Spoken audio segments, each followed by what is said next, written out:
What is your favorite Jesus story? This summer, 18 different people will take 10 minutes each to share their favorite Jesus story. We find Jesus meeting unexpected people in unexpected places, teaching, healing, and telling stories. So this summer, we will explore everything from seeing is believing to it's okay to be last to my passion for the passion. Our challenge to each other is to read the Gospels this summer and discover for yourself what is your favorite Jesus story. Now it's on. Good morning. You know, this summer I watched a movie at the Cineplex Junction with my cousin and my brother. It was Inside Out 2. Who here has seen Inside Out 2? Yeah. You know, if you don't know, Inside Out 2 focuses on these emotions that we develop as we get older, like anxiety. And it even really shows a panic attack. Now, I won't say much more, but I think it was really well done. And it really shows how it feels inside for us, how anxiety feels, and what it feels like in our heads when we have a panic attack. Anxiety. It is something that we all face every day. For some people, it's just the small things, the normal things. For others, it can have such a bigger hold on their life. For some, it could just be forgetting something at the grocery store or forgetting someone's birthday that caused this anxiety to well up inside of us. Or for others, it could be something bigger, like some people will have a fear of public speaking. Some people could never come up here. Or like some people are afraid of losing someone that they love. It has such a big hold on their life that it scares them. And for others, school has a really big part of anxiety for them. It has a big hold. It could just be being alone in a class by themselves where they have no friends. Or it could be moving to a new school. Or it could be not knowing who to eat with at lunch. Or it could be the stress of having to do well. For me, school is my anxiety. Being the perfectionist that I am, I have to do well. I need to do well, I have to get good grades. And this stems from when I was younger, I wasn't very good in school, I just didn't develop it yet. So now that I can get good grades, I have to do well in order to feel good about myself. So when I have trouble understanding something, or if something's not working, or if maybe I'm studying for a test or maybe an exam and there's so much information to cover and I feel like I'm never gonna know everything and I'm gonna fail, and my heart, it starts racing and I start sweating and my palms, they get sweaty and then they start shaking, kind of like they are now. And my face, it gets warm and it flushes, and my thoughts, they just go in this spiral of how everything is going to be bad and how I'm going to fail and how I'm never going to get it done. And I feel so alone in this because there's nothing that's pulling me out of it. This is what we call a panic attack. Hi, my name is Isabella Dyck, and I was this year's children's ministry intern at the church.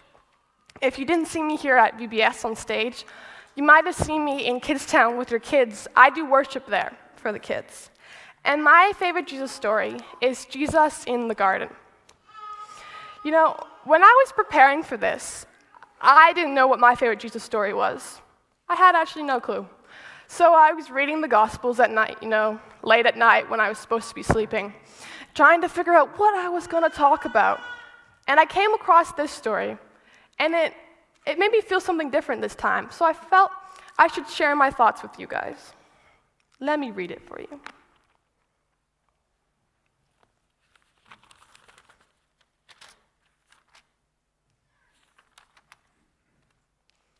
Jesus prays on the Mount of Olives. Then, accompanied by the disciples, Jesus left the upstairs room and went as usual to the Mount of Olives. There he told them, Pray that you will not give into temptation. He walked away about a stone's throw and knelt down and prayed, Father, if you are willing, please take this cup of suffering away from me. Yet I want your will to be done, not mine. Then an angel from heaven appeared and strengthened him. He prayed more fervently and with such agony of spirit that his sweat fell down to the ground like great drops of blood. At last he stood up again and returned to the disciples, only to find them asleep, exhausted from grief. "Why are you sleeping?" he asked them. "Get up and pray, so that you will not give in to temptation."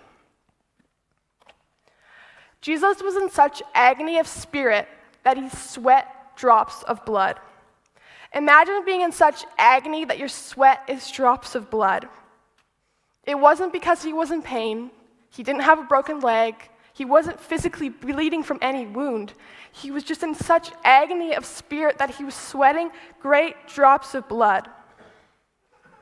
He was both God and human at the same time. And us being human, we fear pain. It's just natural to us. We're afraid of the pain we're going to experience. And he knew what pain he was going to experience. And it was frightening, even though he was God.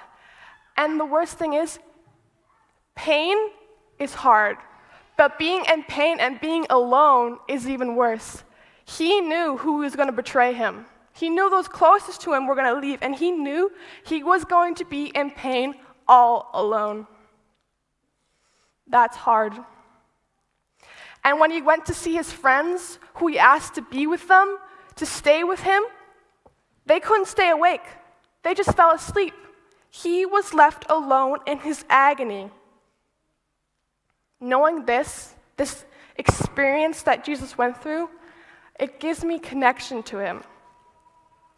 It helps me see that he experienced something that I can relate to. I understand the spiral of thoughts, of thinking about everything that could possibly go wrong. And he understands me, he knows me, but he also knows you. He understands what is going through your thoughts at that very moment. He relates to you, and he wants to be there for you. Yet why does it feel like we have been abandoned? That he is no longer there, and that we are completely alone? Do we not think that he's just a stone's throw away, standing there, waiting for us? Or do we think he's sleeping somewhere? Or maybe he is just a stone's throw away, behind a door, with his ears pressed up against it, listening to what we are thinking about ourselves. And he has his hand to his chest in pain and in agony for us just because he wants to help us. He wants to be there for us.